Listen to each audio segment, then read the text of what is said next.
Imaginable. And we're not at the peak yet. Apart from 2 patients, every patient we're looking after has got COVID. We can't cope with a big spike. We just can't.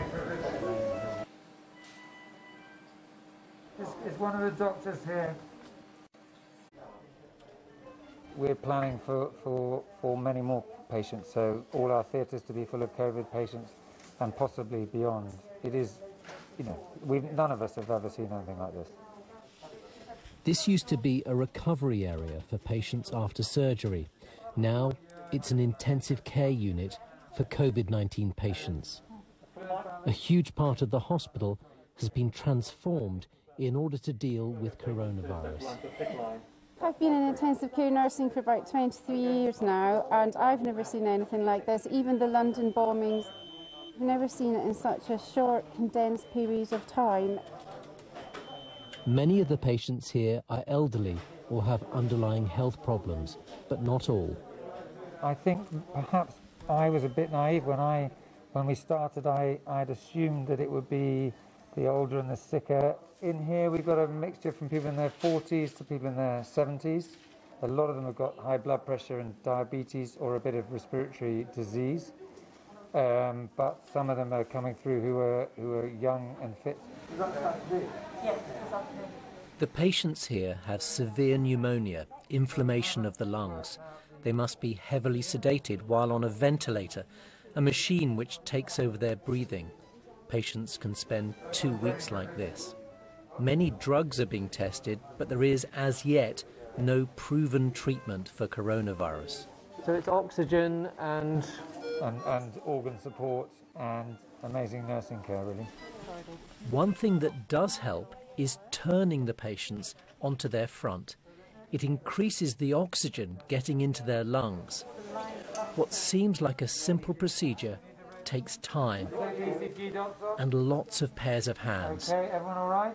Yep. Ready, steady, 90. With ventilated patients, extreme care is needed. All of this while staff wear full personal protective equipment. Well done, that's great. Okay, can we just check that he's ventilated? Their only barrier against coronavirus.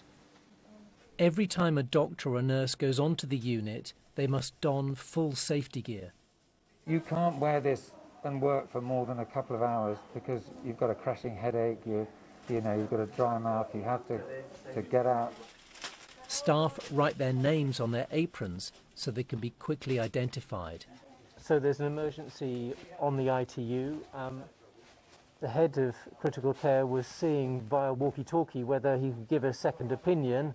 Yeah, do you want me to drop and done and come in? But he needs to be there, so the full kit has to be put on. They use walkie-talkies because their visors mean they can't communicate on phones. It is draining, physically and mentally. It's really hard, and some of our staff really can't cope with it. You know, we've got a huge number of nurses, doctors and physios, and not all of them can deal with it, so they can only spend a short time, or not just any time. It's not uncommon for some of our staff to have had panic attacks, and just finding this so stressful. So we've got to really support people. Some people just can't do it. Despite the possible risk to themselves, the medical staff carry on. 12-hour shifts, 60 hours a week are the norm. They worry about the patients, about each other, and about those they love. I think it's very hard on our families. My kids are at home, my wife's homeschooling. It's easy in a way for me. I'm doing my job. I'm busy all day. They don't really know what it's like here. Whether we're bringing home the virus, and they've just been amazing. Just let me do what I need to do, and I'm just incredibly grateful to them. What is striking here is the sense of calm. In the face of adversity, doctors and nurses simply get on with the job. The staff here are dealing with the biggest challenge ever faced by the NHS. They can save many of the patients, but sadly not all of them. And still, more patients keep coming every day.